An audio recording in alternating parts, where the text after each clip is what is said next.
Today we'll dive into how trusts are used by criminals to commit money laundering. We will understand who are the key subjects involved within a usual trust structures. I'll bring up a couple of practical anti-money laundering examples and highlight the main trust red flags that you want to be aware of. So let's jump right into today's video.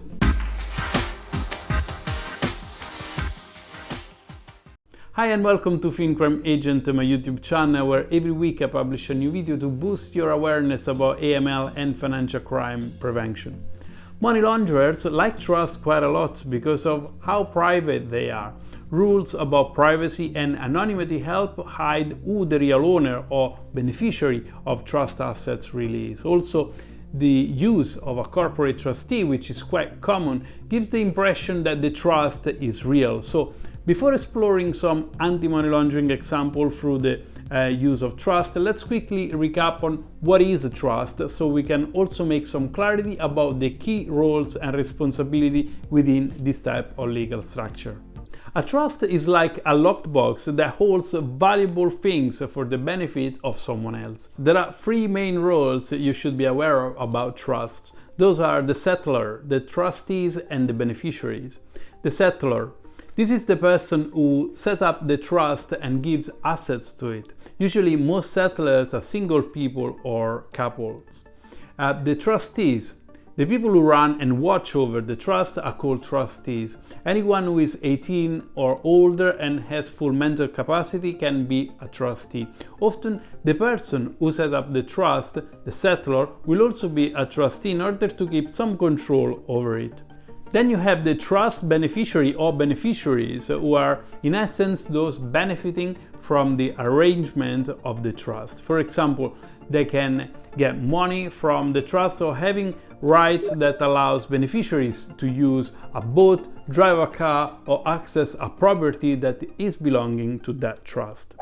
So with that basics clarified, let's see how trusts are used, or maybe I should say abused, by criminals, and to do that I'll bring up a couple of anti-money laundering examples.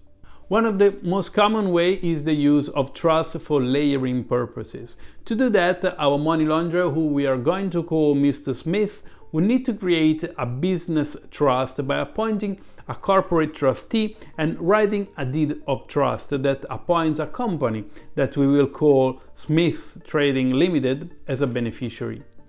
Our Mr. Smith transfers funds to the corporate trustee, and under the deed of trust, Smith Trading Limited has the ability to use or invest the funds deposited into that trust.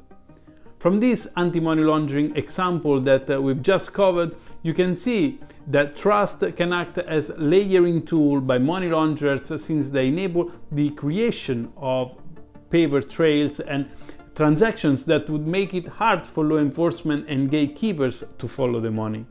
Also, trusts are principally governed by a deed of trust, which is established by the person who establishes the trust in the first place. So essentially, who set up the trust also decide which are the rules behind it.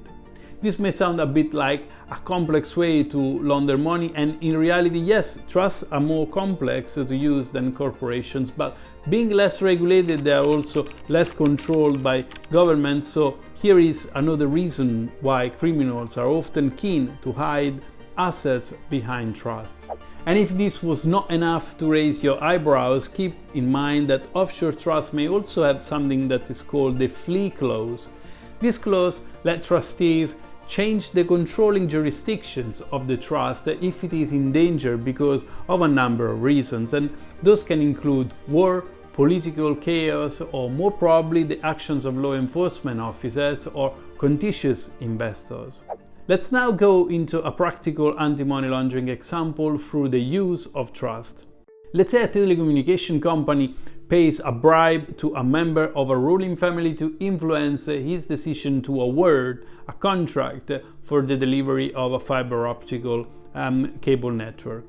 As you can guess, the member of the ruling family is keen to profit from this illegal operation without being discovered about his bribe, so he would rather not take the money directly, and to do so he will orchestrate for the money to take the route that would look like this. The telecommunication company sends money to company Y and justify the transaction as a consultancy contract rather than paying the member of the ruling family directly. Step 2. Company Y is an offshore company that a corporate service provider manages and oversees on behalf of a member of the royal family. Step 3. The company Y shares have been transferred into a Guernsey trust that is administered by a trust service provider. Step 4. The wife and children of the ruling family member are the trust beneficiaries, thus they will be able to indirectly benefit from the bribe that was taken by their relative.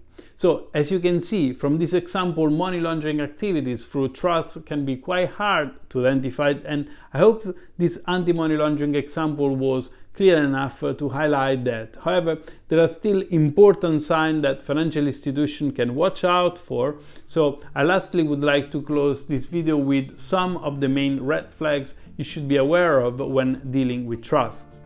Use of companies set up in areas known for poor AML/CFT programs or where the monitoring of trust is often minimal.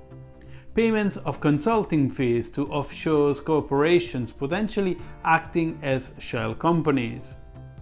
Activities involving trust in countries known for weak due diligence on beneficial owners and company structures. Using companies registered in nations that are allowing bank secrecy regulations. I have published before a video covering the 5 pillars of an AML compliance program, so if you got this far in watching this video on anti-money laundering examples related to trust, you will probably also be interested in that video, and I will leave you the link to it right at the end of this video.